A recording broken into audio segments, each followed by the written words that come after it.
नमस्कार, आप देख रहे हैं धर्म, आपके साथ हूं मैं नेहा। धर्म की अपनी इस खास यात्रा में हम आज आपको दर्शन कराएंगे मध्य प्रदेश के सलकनपुर में विराजने वाली मां विजयासन के भव्य रूप के। मां के दरबार तक पहुंचने के लिए भक्त 1400 सीढ़ियों का सफर तय कर मां तक पहुंचते हैं, अपनी फरियाद सुनाते हैं और पा लेते हैं अपने हर दुख का समाधान।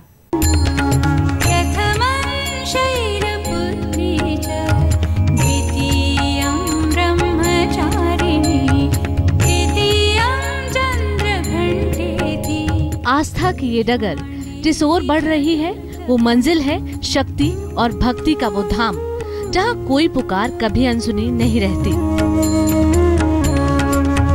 राजा हो या रंक, माँ सभी पर एक समान कृपा बरसाती हैं।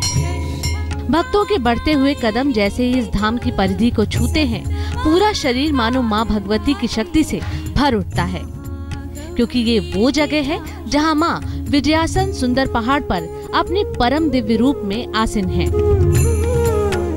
जगत जननी का ये वो धाम है जो जगत भर में सलकनपुर वाली माँ विजयासन के नाम से प्रसिद्ध है।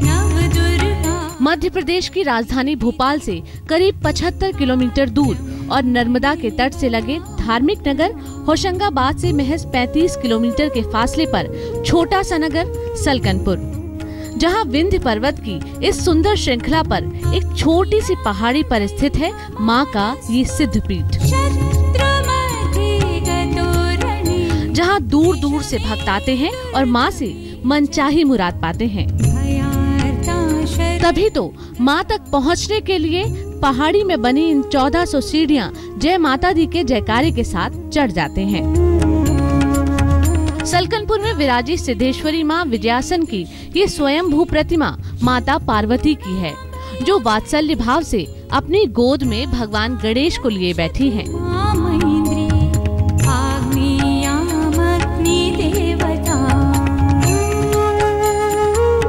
इसी मंदिर में महालक्ष्मी, महासरस्वती और भगवान भैरव भी विराजमान हैं। यानी इस एक मंदिर में कई देवी देवताओं के आशीर्वाद का सौभाग्य भक्तों को प्राप्त होता है।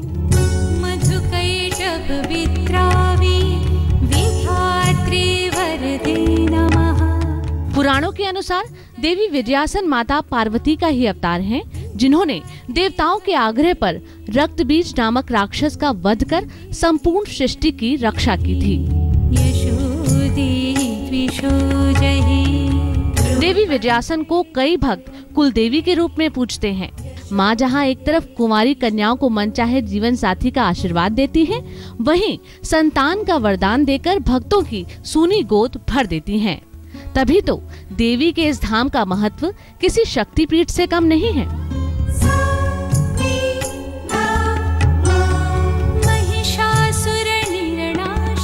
भगवती जहाँ आसन पर आरूढ़ हुई रक्त बीज का वध करने के पश्चात तो शक्रा दया सुरगणा निहितेति वीर्ये चतुर्थ अध्याय में भगवती ने इस तरह देवताओं ने भगवती की अर्चन बंदन पूजन स्थापना की और तब से लेके आज तक ये स्थान आपके समक्ष है। सलकनपुर में माँ भगवती विजयासन देवी के रूप में विराजमान है। पौराणिक मान्यता ये है कि रक्त बीज राक्षस के वध करने के बाद देवी ने यहाँ पर तपस्या की थी। सैकड़ों की तादाद में यहाँ श्रद्धालु आते हैं, उनकी मनोकामना पूरी होती है। यह स्थान 51 शक्ति पीठों में से तो नहीं है, लेकिन इसका महत्व उससे कम भी नहीं है।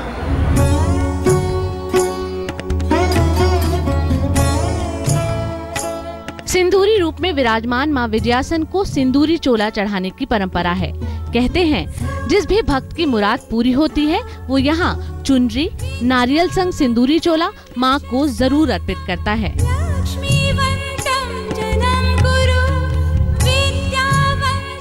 वैसे तो साल भर देवी विजयासन के दरबार में भक्तों की भीड़ रहती है, लेकिन नवरात्र के दौरान इनके दर्शन का महत्व कुछ खास ही है। यही वजह है कि इस दौरान लाखों की तादाद में भक्त यहाँ जुटते हैं और शक्ति की आराधना कर खुद को धन्य मानते हैं। सलकनपुर से अमित कुमार के साथ आज तक ब्यूरो।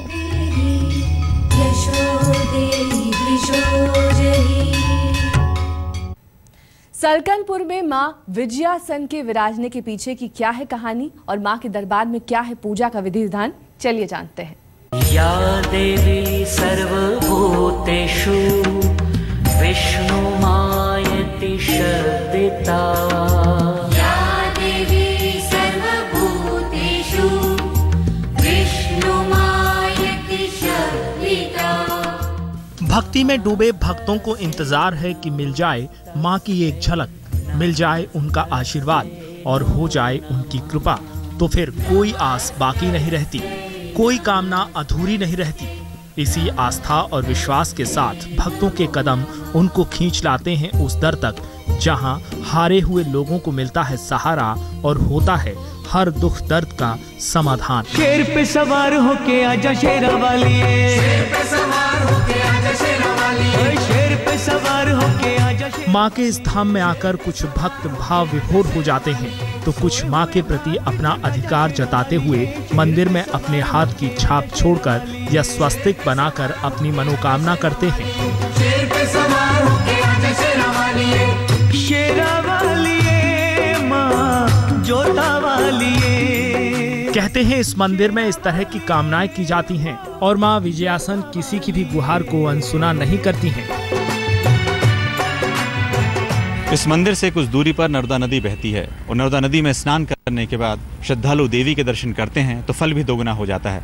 नवदुर्गा में सैकड़ों की तादाद में जत्थे यहाँ आते हैं और मनोकामना पूरी होने पर दोबारा पैदल यहाँ फिर से आते हैं। सिंदूर रंग में विजयासन देवी की ये स्वयंभू प्रतिमा यहाँ कब और कैसे पहुँची इसका तो कोई प्रमाण नहीं है, लेकिन करीब 500 साल पहले बंजारा जाति के लोग यहाँ अपने पशुओं को चराने आया करते थे। एक बार उनके मवेशी गुम हो गए। कई दिनों तक ढूंढने के बाद भी मवेशियों का कोई पता नहीं चला। तभी वहाँ एक कन्या प्रकट हुई।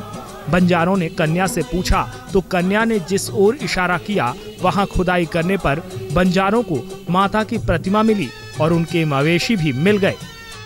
बंजारों ने माता की प्रतिमा स्थापित कर उनकी पूजा अर्चना करनी शुरू कर दी और तभी से दिन ब दिन मंदिर की ख्याति बढ़ती गई।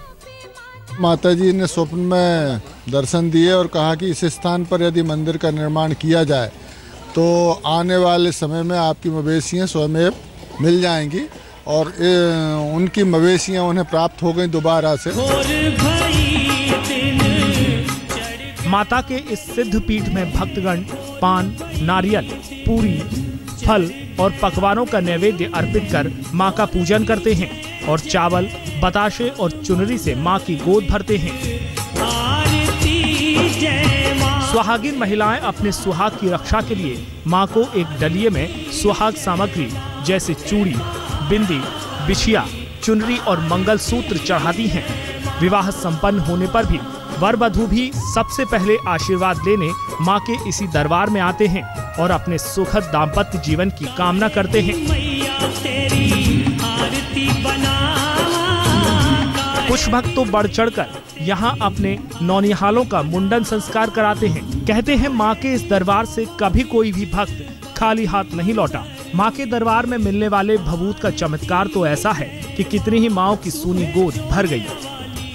तो माता जी की जय करती हूँ। वहाँ यहाँ पे जो भी आता है उसकी हर मनोकामना पूर्ण होती है और माँ से यहाँ से प्रार्थना करके जाती हूँ कि अगर मतलब मेरे फैमिली में एक लोग को बच्चा नहीं अगर हो। वक्त एक छोटे से ब्रेक का हो चला है, फौरन होंगे हाजिर अपनी इस खास पेशकश के साथ। देखते रहिए धर्म।